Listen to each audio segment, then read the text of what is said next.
تو یہ صورتحال ہے. لیکن صدیق جان ایک اور بات بھی ہے کہ یہ جو آپ جس طرح کہہ رہے ہیں یہ تو حکومت نے خود پچھلا بجٹ خود دیا, خود یہ ایسٹیمیٹ لگایا, تخمینہ لگایا بجٹ میں کہ جی اتنی ہماری ایکسپورٹ ہوگی, کیونکہ وہ پچھلے دور سے دیکھ رہے تھے عمران خان صاحب کے دور میں یہ ایکسپورٹ جا رہی تھی جناب, ریمیٹنس اس طرح تھے, اس کے مطابق انہوں نے کہا جی ہم جو ہے نا چلو کچھ کم ہو جائیں گے, اس طرح سے ہو جائے گا, وہ سپیڈ نہیں ہوگی اتنی.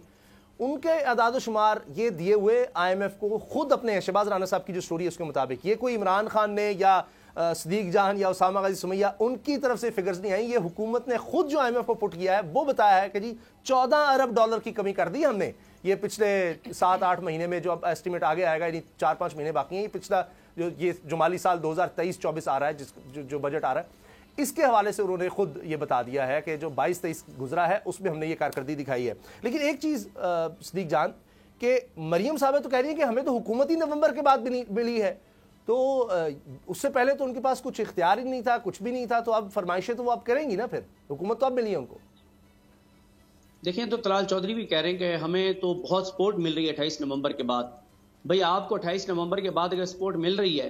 تو دسمبر جنوری 2 ماہ گزر گئے ہیں نا, 2 ماہ میں تو اب آپ کی حکومت ہے نا, 2 ماہ میں آپ کہہ رہے ہیں کہ ہمیں اسٹیبلشمنٹ کی بہت سپورٹ ملی ہے طلال چودھری, اور بڑے وہ خوش تھے, بڑے مشکور تھے اسٹیبلشمنٹ کے. تو 2 ماہ اسٹیبلشمنٹ نے جو سپورٹ دی ہے اس حکومت کو, تو بتائیں نا پھر 2 ماہ میں عوام کو کیا ملا ہے. 2 ماہ میں عوام کو پٹرول کہاں پہ چلا گیا, ڈیزل کہاں پہ چلا گیا, ڈالر کہاں پہ چلا گیا, بے روزگاری کہاں پہ چلی گئی ہے, آٹا کہاں چلا گیا, ٹھیک ہے, صورتحال کیا ہے, ملک دیوالیے کے بالکل قریب آپ پہنچے 2 ماہ میں, جن میں ان کے مطابق ان کو بہت سپورٹ ملی ہے. کیا یہ سپورٹ آپ کو اس لیے ملی تھی کہ آپ شیخ رشید کو گرفتار کریں؟ یہ سپورٹ اس لیے ملی تھی کہ فواد چودھری کو گرفتار کریں, آپ عمران ریاض خان کو گرفتار کریں, آپ لوگوں کو ڈرائیں, آپ گرفتاریاں کریں, آپ چھاپے ماریں, آپ انسانی حقوق کی پامالیاں کریں؟ اس چیز کے لیے آپ کو سپورٹ ملی تھی 2 ماہ میں. اور 2 ماہ کی سپورٹ میں عوام کو بتائیں نا, آپ تو آپ کی حکومت ہے, کیونکہ آپ کہتے ہیں کہ آپ اسٹیبلشمنٹ دل و جان سے آپ کے ساتھ ہے اور آپ کو بہت سپورٹ کر رہی ہے, تو بتائیں نا ان 2 ماہ میں عوام کو کیا ملا, ہمارا تو یہ سوال ہے. بالکل صحیح. اور اس میں سمیہ چند چیزیں بڑی اہم ہیں کہ اب تو مکمل حکومت ہے پی ڈی ایم کی. آپ پنجاب اور خیبر پختونخوا میں دیکھیں کہنے کو نگران حکومت ہوگی, لیکن آئی جی آپ دیکھ لیجیے, آج خبر آتی ہے کہ جی آئی جی خیبر پختونخوا جائے اس کو کر دیا جائے تبدیل. پنجاب میں ہم نے بہت کچھ دیکھا ہے, خود تحریک انصاف کہتی ہے جی ہماری تو کہیں نہیں سنی گئی, کسی بھی سیٹ اپ میں وہ اس طرح سے ہو نہیں سکا. تو مکمل طور پر اب کنٹرول ہے. 300 دن آج مکمل ہو گئے ہیں موجودہ یہ تجربہ کار حکومت کے, اور وہ جو پرانا پاکستان ہے جس پر بلاول صاحب نے کہا تھا جی ویلکم ٹو پرانا پاکستان, اس پرانے پاکستان کو 300 دن ہو گئے ہیں, اور یہ اتنے بھاری گزرے ہیں کہ 300 کے فگر پہ دیکھیں ہم, ڈالر پٹرول یہ سب 300 کی طرف جا رہا ہے. جب کارکردگی یہ ہوگی تو پھر عمران خان سے کہے گا شکوہ, اگر وہ جیل بھرو تحریک کا اعلان کر دیتے ہیں, وہ کہتے ہیں جس کی تیاری کریں, کب تک کبھی ایک پکڑا جاتا ہے دوسرا چلیں سارے مل کے ہی ہم دیکھتے ہیں. تو اس سے کوئی حکومت پر آپ کو دباؤ نظر آتا ہے کہ یہ جو مسائل ہم عوام کے دیکھ رہے ہیں, عوام تو تنگ ہے کہ شاید کچھ لوگ یہ سوچیں کہ چلو جیل میں ہی چلے جاتے ہیں, روٹی تو ملے گی وہاں, شاید خوراک تو مل جائے گی ہمیں, اتنا تو کم از کم ہو سکے گا. جو بہت غریب آدمی ہیں جس کے لیے آج کیونکہ ہم تو دیکھ رہے ہیں کہ یہاں پر اب سب بند ہو گیا, وہ عمران خان صاحب نے شروع کیا تھا, بڑی تنقید کرتے ہیں کہ جناب یہ روزگار ہم نے دینا ہے, ہم نے کارخانے دینے ہیں, لنگر خانے نہیں دینے, ہم نے پناہ گاہیں نہیں دینی, ہم نے یہاں کاروبار, وہ سارا کاروبار ہی بیٹھ گیا. کوئی فیکٹری, کوئی ایک کاروبار اس ملک پہ اس وقت دیکھ لیں آپ, کوئی ایک انڈسٹری جو اس وقت تباہی کے دہانے پر نہ ہو. تو اس کے بعد تو پھر لگتا ہے کہ عمران خان صاحب شاید وہ یہ کہہ رہے ہیں کہ اچھا سارے شوق پورا کر لیں, کوئی پکڑ لیں گی سب کو. ہاں صحیح بات ہے نا. آپ دیکھیں نا اپریل 2022 جو رجیم چینج ہوئی, کیا حاصل ہوا ملک کو, کیا حاصل ہوا عوام کو, کیا ان کی دودھ اور شہد کی نہریں بہنے لگیں, کاروبار بھی بند ہو گئے, نوکریاں لوگوں کی چلی گئی ہیں, پیسہ اتنا ڈی ویلیو ہو گیا ہے, لوگ پریشان ہیں, لوگ خودکشیاں کر رہے ہیں. اور مریم صاحبہ بات کرتی ہیں جی ہمیں ڈیتھ سیل میں رکھا گیا, آپ کو پتہ چلے, ذرا دکھائیں ان کی شاہانہ جہاں پر ان کو رکھا گیا جیل,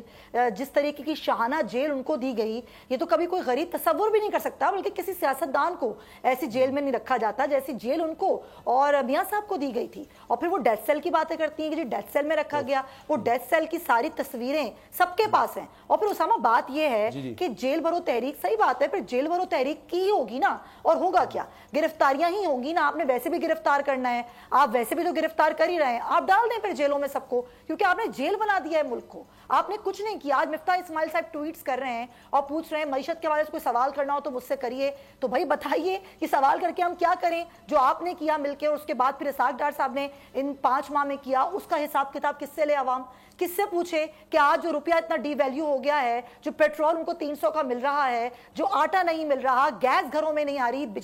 بجلی گھروں میں نہیں آ رہی ہے، لوگ رل گئے ہیں 2 وقت کی روٹی کے لیے، وہ کس سے پوچھیں؟ آپ سے ٹویٹر پہ سوالات کر کے پوچھیں، یا اسحاق ڈار صاحب کو پکڑ لیں اور ان سے پوچھیں، یا مریم صاحبہ سے پوچھیں کہ شہزادی صاحبہ اب آپ آ گئی ہیں تو آپ ملک اور عوام کے لیے کیا لے کر آئی ہیں، ذرا بتا دیجئے۔ کیا وہ اپنے مہنگے کپڑے، اپنے زیورات بیچیں گی اور وہ عوام کو پیسہ دیں گی؟ اسامہ، بات تو یہ ہے نا۔ اور جیل بھرو تحریک کی جو بات کی جا رہی ہے کہ وہ کہتی ہیں جی ہاں زمان پاک سے شروع کریں، تو آپ تو چاہتی ہی ہیں، آپ کی تو یہی خواہش ہے کہ ایک ایک بندے کو پکڑا جائے اور جیل میں ڈالا جائے، کیونکہ آپ نے پورے ملک کو ہی جیل قرار دے دیا گیا ہے۔ یہاں پر نہ کوئی بات کر سکتا ہے، نہ کوئی کام کر سکتا ہے، یہاں کاروبار بند ہیں، چیزیں بند ہیں، تو پھر سب کو ہی جیل میں ڈال دیں۔ میں تو کہتی ہوں عوام کو بھی ڈال دیں جیل میں، کیونکہ عوام کے لیے آپ نے اس ملک میں چھوڑا کیا ہے، کیا بچا ہے؟ جی مریم صاحبہ نے تو بات ہی ختم کر دی، انہوں نے کہا کہ ہم چاہ کر بھی اب کوئی ریلیف نہیں دے سکتے، صاف کہہ دیا ہے کہ ہمیں پتہ ہے ہر چیز مہنگی ہے لیکن ہم کچھ نہیں کر سکتے۔ تو پھر کرنے کیا آئے تھے، یا آپ کس لیے بیٹھے ہیں اگر آپ پھر کچھ نہیں کر سکتے؟ تو بریک۔ خون ناحق بہت پی چکی یہ زمین، اب کوئی دن میں یہ خون اگلنے کو ہے، ختم ہو جائے گی یہ تماشا گری، وقت پلٹے گا روزے جزا کی طرح۔ یہ جو پشاور میں تازہ لہو ہے بہا، ایک قیامت کرے گا فلک پر بپا۔ غم کی سلمناک گھڑی میں بول سانحہ پشاور میں شہید ہونے والوں کے لواحقین کے ساتھ۔ سبسکرائب کریں اور بیل دبائیں تاکہ کوئی خبر رہ نہ جائے۔